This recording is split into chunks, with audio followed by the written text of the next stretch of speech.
அனைவருக்கும் வணக்கம். SLFRS 15 வாடிக்கையாளருடன் ஒப்பந்தங்களில் இருந்தான வருவாய், revenue from contract with customers. இந்த நியமம் 2018 ஆண்டு ஜனவரி 1ஆம் தேதியிலிருந்து நடைமுறைக்கு வந்த ஒரு நியமமாகும். காப்போதா உயர்தர பரீட்சையில் 2019 ஆண்டு MCQ பேப்பரில் 43வது கேள்வியாக கேட்கப்பட்ட ஒரு நியமமாகும். அதாவது 2019 ஆண்டிற்கு முன்னர் எழுப்பப்பட்ட வினாக்களிலே SLFRS 15க்குரிய எந்த விதமான கேள்விகளும் கேட்கப்படவில்லை. அதற்கான காரணம், இந்த நியமம் நடைமுறைக்கு வந்த காலப்பகுதி 2018 ஜனவரி 1ஆம் தேதி. அப்போ அதுக்கு முதல் எந்த நியமம் இருந்தது என்று நாங்கள் பார்ப்போமாக இருந்தால், 2018 ஆண்டிற்கு முன்னராக LKAS 18 என்ற நியமம் நடைமுறையில் காணப்பட்டது. மாணவர்களே, உங்களுக்கு ஒரு சற்று குழப்பம் ஏற்படும். LKS என்றால் என்ன, SLFRS என்றால் என்ன என்ற ஒரு சாதுவான குழப்பம் உங்களுக்குள்ள ஏற்படும். இந்த LKS என்றது என்னவென்று பார்ப்பதாக இருந்தால், இது ஒரு கணக்கீட்டு நியமம், Lankan accounting standard, Sri Lankan accounting standard. அப்போ SLFRS என்றால் என்னென்று பார்ப்பமாக இருந்தால், இது ஒரு அறிக்கையிடல் நியமம், ஸ்ரீலங்கன் ஃபைனான்சியல் ரிப்போர்ட்டிங் ஸ்டாண்டர்ட். அப்போ நீங்கள் கேட்கலாம், என்னத்துக்காக LKS SLFRS ஆக மாற்றம் அடைந்தது, என்ன காரணம் என்று பார்ப்பீர்களாக இருந்தால், இப்போ நடைமுறையிலே அனைத்து நிறுவனங்களும் அறிக்கையிடல் என்ற பர்பஸ், அதாவது ரிப்போர்ட்டிங், அதைத்தான் மெயினாக பார்க்கிறேன். அக்கவுண்டிங் என்றது கம்ப்யூட்டரைஸ் அக்கவுண்டிங் பேக்கேஜஸில் தண்டவாட செய்து போயிடுவோம். ஆனால் ரிப்போர்ட் பண்ண வேண்டியது தான் ஒரு அக்கவுண்டனுக்குரிய ஒரு வகைபாகம்.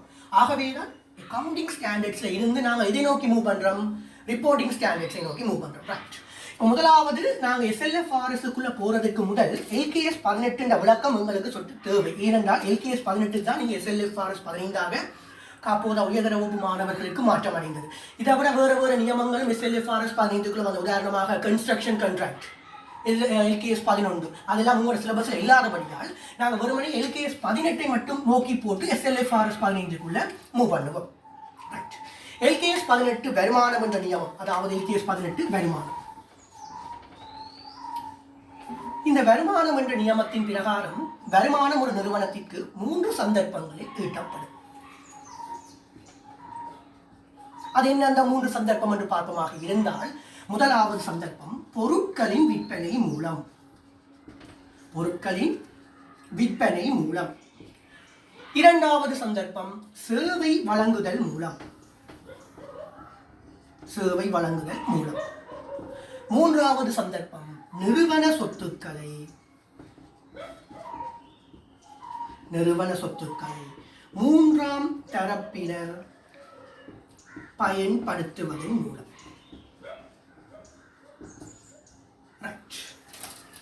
இப்ப உங்களுக்கு சாதாரணமாக விளங்கும். நீங்க ஒரு கடை வச்சிருக்கிறீங்கன்னு வைங்க. அந்த கடையில உங்களுக்கு எப்படி வருமானம் ஈட்டப்படும்?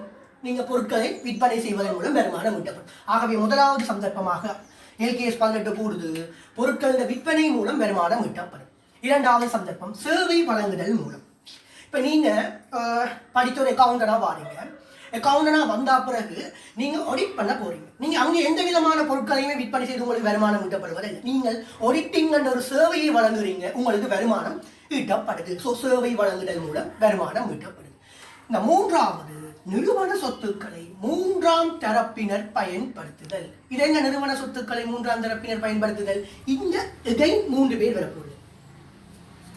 ஒன்று வட்டி வருமானம், 2 பங்கு லாப வருமானம்,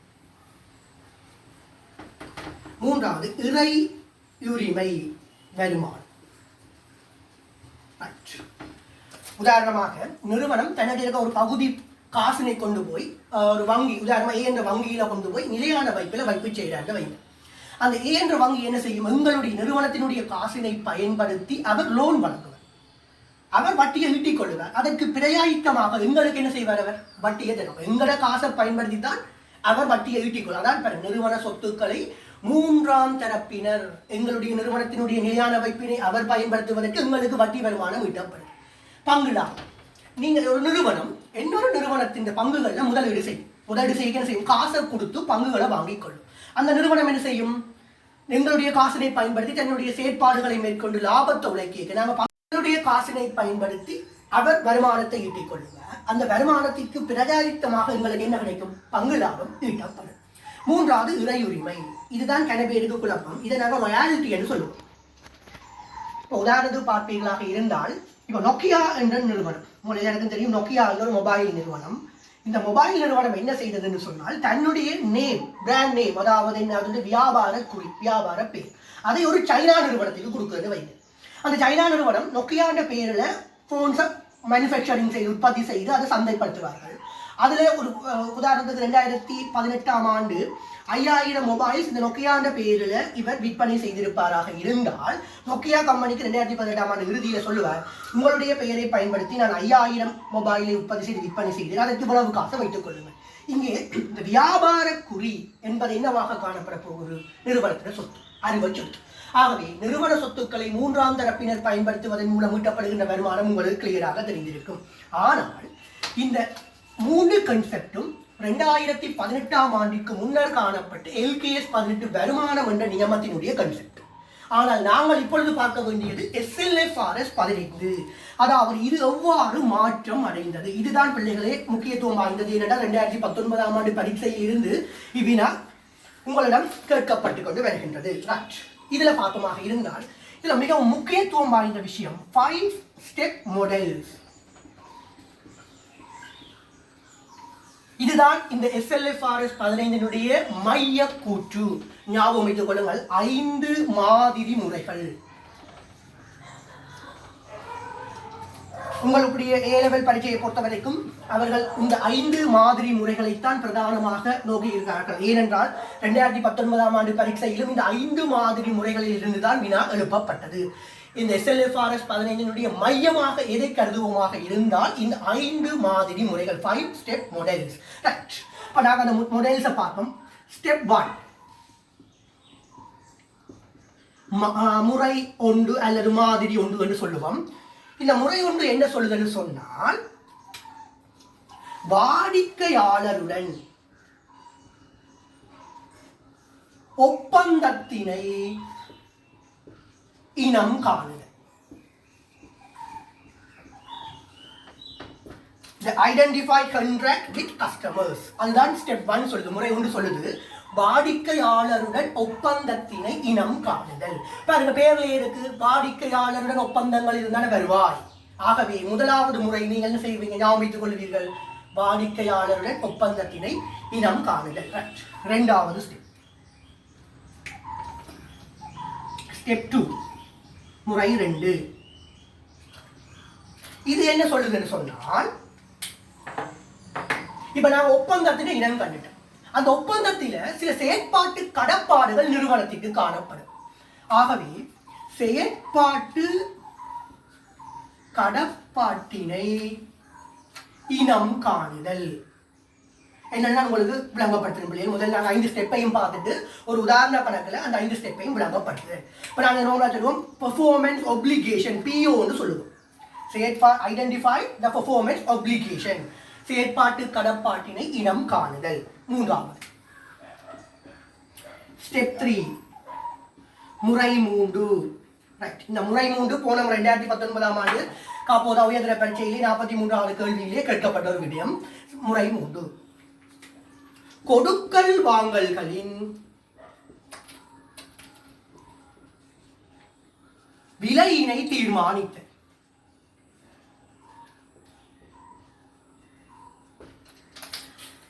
Identified the transactions price. கொடுக்கல் வாங்கல்களின் விலையினை தீர்மானித்தல். இது என்னன்னு சொல்லி நாங்கள் லேட்டரா பார்ப்போம். 4வது ஸ்டெப் 4 முறை 4. நாங்கள் இந்த விலையை இனம் கண்டுட்டோம். இந்த விலையை நாங்கள் என்ன செய்யணும்னு சொன்னா, இந்த கடப்பாட்டுக்குள்ள பகிர்ந்தளிக்கணும். இனம் காணப்பட்ட கொடுக்கல் வாங்கல்களின் விலையினை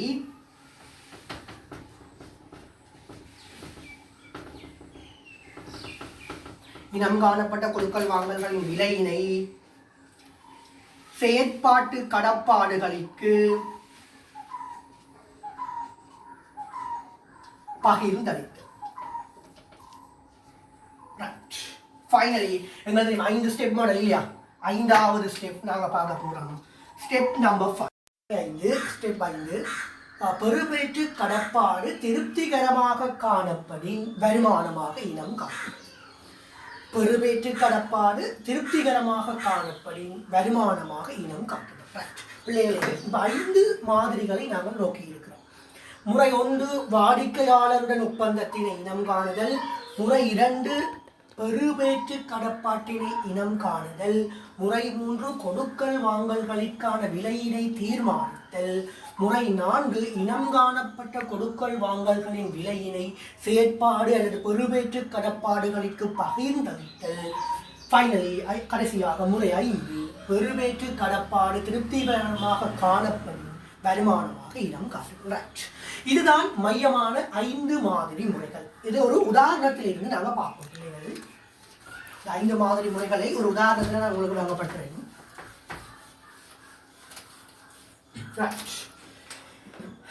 APLC ஒரு வாடிக்கையாளருக்கு பொருட்களை விற்பனை செய்கின்ற நிறுவனம் என கருத்தில் கொள்க. APLC ஒரு விற்பனை நிறுவனம்.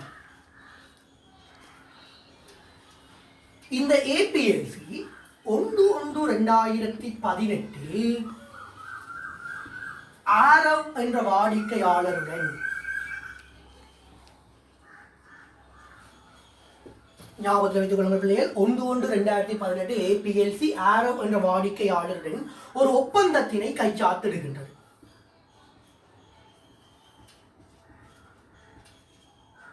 அந்த ஒப்பந்தத்தில் காணப்பட்ட பெறுபேறுகள் 2 காணப்படுது பிள்ளைகள். 1 குளிர்சாதன பெட்டி விற்பனை. 2வது விற்பனையின் பின்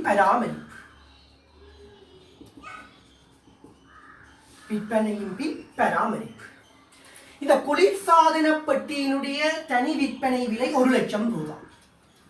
ஞாபகப்படுத்திக் கொள்ளுங்கள் பிள்ளைகள். இந்த குளிர்சாதன பெட்டியின் தனிய உதாரணமாக ஆரவன்ற வாடிக்கையாளர் குளிர்சாதன பெட்டியை மாத்திரம் கொள்வனவு செய்வதாக இருந்தால் 1 லட்சம் ரூபாயினை செலுத்த வேண்டும். அதே மாதிரி ஆரவன்ற வாடிக்கையாளர் குளிர்சாதன பெட்டியை கொள்வனவு செய்யாமல் விற்பனையின் பின் பராமரிப்பு சேவையினை பெற்றுக் கொள்வாராக இருந்தால் 50,000 ரூபாயினை வழங்குதல் வேண்டும். 50,000 ரூபாயினை வழங்குதல் வேண்டும். ஆனால் நிறுவனம் எவ்வாறு ஒப்பந்தத்தினை கைச்சாத்திடுகின்றது என்றால் குளிர்சாதன பெட்டி பிளஸ் விற்பனையின் பின் பராமரிப்பு 2ம் சேர்த்து 1,20,000 ரூபாய். இப்போ குளிர்சாதன பெட்டியை தனியாக வாங்கினா 1 லட்சம் ரூபாய்.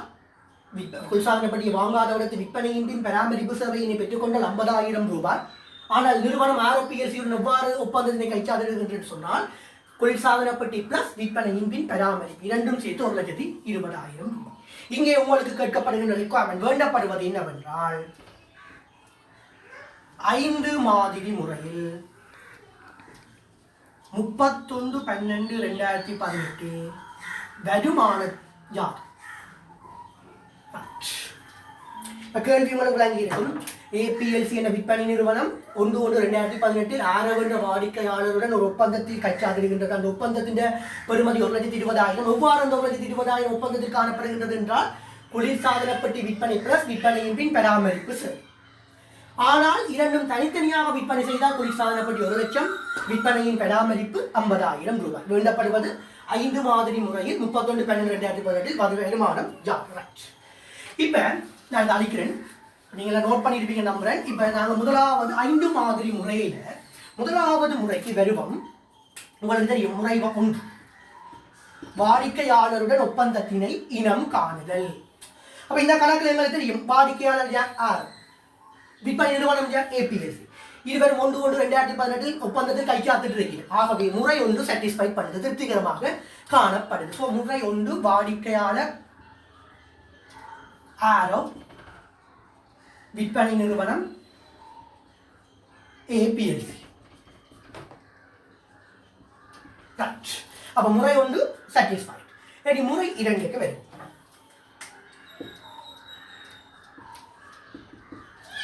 முறை 2 என்ன? செயற்பாட்டு அதாவது பெறுபேற்று கடப்பாட்டினை இனம் காணுதல். PO performance obligation. Identify the performance obligation. பெறுபேற்று கடப்பாட்டினை இனம் எங்களுக்கு தெரியும் 2 பெறுபேற்று கடப்பாடு காணப்படும். ஒன்று என்ன? ஆரவோடு நாங்கள் 2 செய்திருக்கிறோம். ஒன்று என்ன? குளிர் சாதன பெட்டி விற்பனை. முதலாவது குளிர்சாதன பெட்டி விற்பனை ஒரு கடப்பாடு, இரண்டாவது விற்பனையின் பின் பராமரி. அப்ப முறை 2 ஸ்டெப் நம்பர் 2 உங்களுக்கு சாட்டிஸ்ஃபை பண்ணப்படுது இல்லையா? 2 பொறுப்பேற்று கடப்பாடு இங்கு காணப்படுது. 1 குளிர்சாதன பெட்டி விற்பனை, 2 விற்பனையின் பின் பராமரி. முறை 3 கொடுக்கல் வாங்கல் விலையினை தீர்மானித்தல். இதுதான் 2019ஆம் ஆண்டு உங்களுடைய MCQ 43வது கேள்வியாக கேட்கப்பட்டது. இந்த கொடுக்கல் வாங்கல் விலை என்றால் என்ன? அதான் கேட்கப்பட்டது. பிள்ளைகள் சிம்பிளான விஷயம். நிறுவனத்திற்கும் வாடிக்கையாளருக்கும் இடையில ஒப்பந்தம் காணப்படைக்க இந்த சில பார்த்தீங்கன்னு சொன்னால், இப்போ நீங்கள் ஒரு அபான்ஸில் போய் ஒரு இதே மாதிரி தான் இப்போ APLC அபான்ஸில் எடுத்துக்கொள்வோம். அபான்ஸில் போய் நீங்கள் ஒரு குளிர்சாதன பட்டியை வாங்குறீங்கன்னு வைங்க. இப்போ அபான்ஸில் இருந்து உங்களோட வீட்டுக்கு கொண்டு வரும். அது வளமையாக அபான்ஸ் நிறுவனம் தன்னுடைய வாகனத்தின் மூலமே இலவசமாக ஏற்றிவிடும். ஆனால் சில சந்தர்ப்பங்களில் அவர்கள் கூறுவார்கள், தங்களிடம் வாகன வசதி இல்லை, 3ஆம் தரப்பினர் கொண்டு வந்து தருவார்.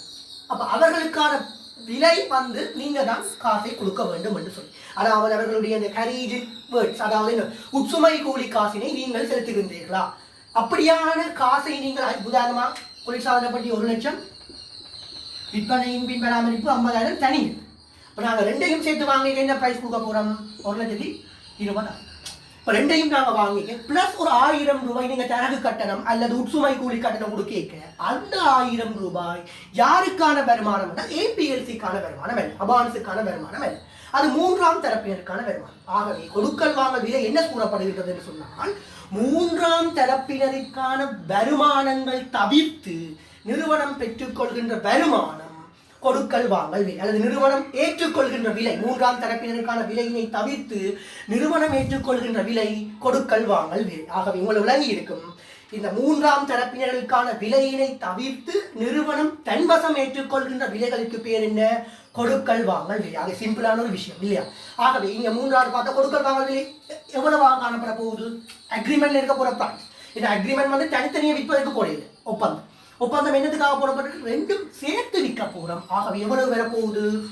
கொடுக்கல் வாங்கல் விலை 1,20,000. இதே கூட ஃபைனல் பேப்பர் அடுத்த என்ன செய்யலாம்னு சொன்னால், இப்போ இந்த 1,20,000 தந்து தரகு கூலி 5,000 வருமானம் எவ்வளவு கேட்கலாம். இப்போ ஞாபகம் வைத்துக் கொள்ளுங்கள், நிறுவனத்திற்கு கிடைக்கின்ற வருமானம், அதாவது விலை மாத்திரம் தான் கொடுக்கல் வாங்கல் விலை. நிறுவனத்தை தவிர்த்து 3ஆம் தரப்பினருக்கு கிடைக்கக்கூடிய ஒன்றுமே எதுக்கு வராது? கொடுக்கல் வாங்கல் விலைக்குள்ள வராது. உங்களை விளங்கி இருக்கும் நினைக்கிறேன். முறை 3. முறை 4 என்ன சொல்லப்பட்டது என்றால், இந்த கொடுக்கல் வாங்கல் விலையினை பெறுவேற்று கடப்பாட்டிற்கு பகிர்ந்தளித்தல். பிள்ளைகளை ஞாபகம் வைத்துக் கொள்ளுங்கள், இந்த முறை 100% எதிர்பார்க்கப்பட்ட ஒரு வினாவாக இந்த முறை 4 காணப்படுகின்றது. இந்த முறை பேப்பர் 2 முறை 3 கேட்கப்பட்டு விட்டது, முறை 5 கேட்கப்பட்டு விட்டது 2019 MCQ. ஆகவே கேட்பதற்குள்ள முறை 4 தான் காணப்படும். மற்ற 2மே theoretical area. Calculation point of வியூல முறை 4 உங்களுக்கு எதிர்பார்க்கப்பட்டிருக்கின்றது. ஆகவே இந்த முறை 4 நாம் எவ்வாறு பகிர்ந்தளிக்க போகின்றோம்? குளிர்சாதன பெட்டி பராமரிப்பு. குளிர்சாதன பெட்டி தனிய 1 லட்சம் தனிப்பெறுமதி, இவர் 50,000. இப்ப எங்களுக்கு தெரியும், நாங்கள் தனித்தனியா வாங்கல, யாரோ ஒரு அக்ரிமெண்ட் எப்படி போட்டுக்கோம்? ஒப்பந்தம் 2ம் சரி. ஆகவே வருமான பெறுமதி பாக்கிக்க 2ம் மொத்த பெறுமதி 1,50,000 இல்லையா? 1 + 50 1,50,000. இந்த 1,50,000 இவற்றை பெறுமதி எவ்வளவு? குளிர்சாதன பெட்டி 1 லட்சம். டோட்டல் வேல்யூ எவ்வளவு? நாங்கள் தான் கண்டுபிடிச்சோம் முறை 3. கொடுக்கல் வாங்கல் வேல்யூ எவ்வளவு? 1,20,000. ஆகவே 50,000 கீழ் 1,50 1,20. ஆகவே 80,000 40,000. 80,000 40,000. ஆகவே உங்களுக்கு விளங்கிட்டு முறை 4 எவ்வாறு கொடுக்கல் வாங்கல் விலையினை எவ்வாறு பெறுவேற்று கடப்பாட்டுக்கு பகிர்ந்தளித்தல். விளங்கிட்டாப்பிள்ளை பெறுவேற்று கடப்பாட்டுக்கு பகிர்ந்தளித்தல். 5வது, இது மிக மிக முக்கியத்துவம். அங்கே போன பேப்பர்ல கேட்கப்பட்டது. முறை 5 பெறுவேற்று கடப்பாடுகள் திருப்திகரமாக காணப்படின் வருமானமாக ஏற்பி. நான் இந்த வினாவிலோடு சிறிய விஷயத்தை அட் பண்ணிக்கொள்கிறேன். இந்த விற்பனையின் பின் பராமரிப்பு 2 வருடங்கள் என்று கூறியிருக்கிறார் என்று கொள்கிறேன். விற்பனையின் பின் பராமரிப்பு 2 வருடங்கள். ரைட். விற்பனையின் பராமரிப்பு 2 வருடங்கள் என கருத்தில் கொள்வோமாக இருந்தால் இப்போ எங்களுக்கு விளங்கணும் குளிர்சாதனப்பட்டி எவ்வளவு எங்களுடைய பெருமதி 1 லட்சம் அல்ல. நாங்கள் ஆல்ரெடி கண்டுபிடிச்சிட்டோம் முறை 4 இனி வருமானத்தில் பெருமதி எவ்வளவு 80,000 ரூபாய். அதே மாதிரி பராமரிப்பு 50,000 அல்ல, எவ்வளவு வருமானத்தில் பெருமதி 40,000 ரூபாய் பெருவேற்று கடப்பார். இப்ப எங்களுக்கு தெரியும் குளிர்சாதனப்பட்டி எந்த வருஷம் விற்கப்படுதோ அந்த வருஷமே நம்ம வருமானமாக இனம் காட்டலாம். ஆகவே குளிர்சாதனப்பட்டின வருமானம் ஓகே எங்களுக்கு 80,000 சாட்டிஸ்ஃபைட். ரெண்டாவது பராமரிப்பு. அங்கதான் நான் உங்களுக்கு ஒரு விஷயத்தை ஆட் பண்ண கொஸ்டின்ல சொல்லுவாங்க கட்டாயம் எத்தனை வருடத்துக்கு இந்த பராமரிப்பை வருமானமாக காட்டலாம் என்றால் எங்களுக்கு தெரியும் 2 வருடங்கள் என்ற ஒரு நோட் சொல்லப்பட்டிருக்கு. ஆகவே இந்த 40,000 2 வருடங்களுக்கான வருமானம். ஆகவே 40,000க்கு 2 தர 1 இந்த வருஷம் நாங்கள் முதலாவது 31/12/2018 ஆக்கியிருக்க எங்களுக்கு வரப்போது எவ்வளவு 20,000. அப்ப நீங்க இருக்கலாம் ஓகே இந்த மிச்ச 20,000 எங்க போகும் எங்களுக்கு பெரிய பொறுப்பு. ஏனென்றால் இந்த வருடம் நாங்கள் வருமானமாக காட்டிடலாம் 2 வருடத்துக்கான வருமானம் இந்த பராமரிப்பு சேவைகள் நாங்கள் 2 வருடத்துக்கு மேற்கொள்ள வேண்டும். ஆகவே மிச்ச 20,000 பிற்போடப்பட்ட வருமானம் அல்லது வருமான பறிப்பு. ஆக வருமான பறிப்பாக பிற்போடப்பட்ட வருமானமாக நடைமுறை பொறுப்பின் கீழ் காட்டப்படும் 20,000. இப்ப நீங்க ஒரேடியா 1,20,000 வருமானமா காட்டலாம். ஆகவே MCQ இந்த கேள்வி கேட்கப்படலாம். இப்படியான வினாவை எழுப்பி உங்களுக்கு MCQ வருமானமாக நிதி கூட்டுகளில் காண்பிக்கப்படுகின்ற பெறுமதி யாது? மொத்த பெறுமதி 9 + 20 1 லட்சம். அதே மாதிரி நிதி நிலைமை கூட்டில் காண்பிக்கப்படுகின்ற பொறுப்பின் பெறுமதி யாது? நடைமுறை பறிப்பின் 20,000 ரூபாய். ஏன் உங்களுக்கு பொறுப்பு வந்த விற்பனை பராமரிப்பு 2 வருடங்களுக்கான பராமரிப்பு சேவை. பிள்ளைகள் இப்ப 2019 MCQல கேட்கப்பட்ட கேள்வி 2 கேள்விகள் கேட்கப்பட்டார். ஒன்று முறை 3 கொடுக்கல் வாங்கல் விலையினால் தீர்மானிக்கப்படுவது யாது? அல்லது கொடுக்கல் வாங்கல் விலை என்பதன் கருத்து யாது? அது உங்களுக்கு ஒரு விளங்கப்படுத்திட்டேன். 3ஆம் தரப்பினருக்குரிய பெறுமதி தவிர நிறுவனத்திற்கு காணப்படுகின்ற விலை என்னவாக இருக்க போகுது? ஒரு கொடுக்கல் வாங்கலான அது கொடுக்கல் வாங்கல் விலை. அடுத்த கேள்வி கேட்டாங்க வருமானம் எவ்வாறு ஏற்பிசைவு செய்யப்படும்? Simple logic. வருமானம் எவ்வாறு ஏற்பிசைவு செய்யப்படும்? முறை 5. உங்களுக்கு முறை 5 என்ன? பெறுவேற்று கடப்பாடுகள் திருப்திகரமாக காணப்படின் வருமானமாக ஏற்பிசைவு செய்யப்படும். ஆகவே இங்க பெறுவேற்று கடப்பாடுகள் திருப்திகரமாக காணப்படக்கூடிய வருமானம் எவ்வளவு? 1 லட்சம். அவை கேட்டவே நோ. ஆகவே சிம்பிளா லாஜிக்கா நீங்க ஆன்சர் கொடுக்கலாம். பெறுவேற்று கடப்பாடுகள் திருப்திகரமாக காணப்படின் வருமானம் ஏற்பிசைவு செய்யப்படும். இதான் உங்களுடைய சிலபஸ் இருக்க ஒரு விஷயம். SLFRS 15 அவ்வளவு பெரிய கஷ்டமா உங்க A லெவல் சிலபஸ்ல அவங்க இன்க்ளூட் பண்ண இல்லை. A லெவல் சிலபஸ்ல இந்த 5 ஸ்டெப் 5 மாதிரி முறைகள். ஆகவே இந்த 5 மாதிரி முறைகளை நீங்க சிம்பிளா ஞாபகம் வைத்திருப்பீர்களாக இருந்தால் இந்த SLFRS 15ல எந்த விதமான கேள்வி வந்தாலும் உங்களால் பூரணமாக விடையளிக்கக்கூடியதாக இருக்கும். ஆகவே ஞாபகம் வைத்துக் கொள்ளுங்கள் பிள்ளைகள், இந்த 5 மாதிரி முறைகள் SLFRS 15 ஒரு மையம்.